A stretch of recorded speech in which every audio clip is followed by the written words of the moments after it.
उपदेश के कारण उस बालक का नाम क्या रखा? नारायण रख दिया। अब ये यही अजामिल है जो कभी भगवान नारायण का नाम नहीं लेते थे, जो कभी भजन नहीं करते थे। आज यही अजामिल के जब स्वयं के पुत्र का नाम नारायण पड़ा तो एक दिन में 108 बार जाप करते हैं। वह भी किस भाव से? पुत्र के भाव से कि पुत्र नारायण भोजन पान कर लो। अब बड़े भाव से भगवान को भोजन कराते हैं। पुत्र नारायण शयन कर लो, बड़े भाव से सुलाते हैं। पुत्र नारायण मेरे गोद में बैठ जाओ, गोद में बैठाते हैं। अब महाराज हर क्षण नारायण नारायण नारायण जाप करते हैं। ये वही अजामिल जो कभी घृणा करते थे।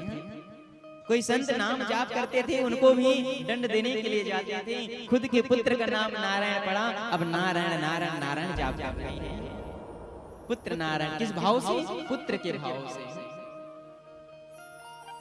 अब दर्शन कीजिए महाराज कितने पाप किए थे जीवन में।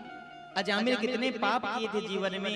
पुत्र का नाम नारायण पड़ा, अब नारायण नारायण नाम जाप करते करते उनका सभी पाप दूर हो गया।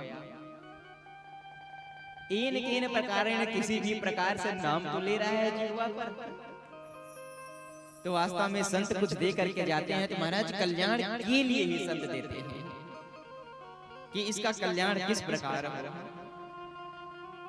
अजामिल अब नारायण नारायण नारायण नारायण भजन करने लगा। अब तो वह नारायण के बिना एक पल भी नहीं रहते थे। जब नारायण को छोड़ करके जाते थे ना तो ऐसे ढूंढते थे महाराज कि जिस प्रकार एक महाराज बछड़े को उनकी माँ गौ माता ढूंढते हुए आ जाती है, ठीक उसी प्रकार अजामिल अपने पुत्र नारायण को ढूंढते हैं कि पुत्र नारायण तुम कहाँ चले गए, पुत्र नारायण तुम कहाँ चले गए, पुत्र नारायण तुम कहाँ चले गए।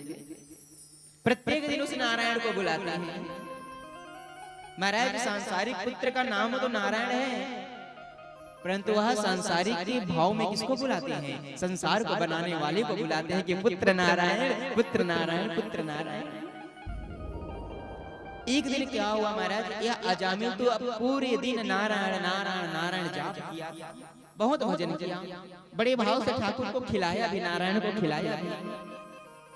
श्री सुखदेव जी महाराज राजा परीक्षित से कहने लगे, हे परीक्षित, जब यही अजामिल का अंत समय आता है, जब यही अजामिल का अंत समय आया, ये अजामिल अंत समय में मृत्यु के खाट पर पड़ा हुआ था। उस समय यम के दूत अजामिल को ले जाने के लिए आए। अजामिल को भयानक कष्ट हुआ। यम के दूत को देखा कि यम के दूत मुझे ले जाने के लिए आए हैं। महाराज भयभीत हो गए अजामिल और भयवश अजामिल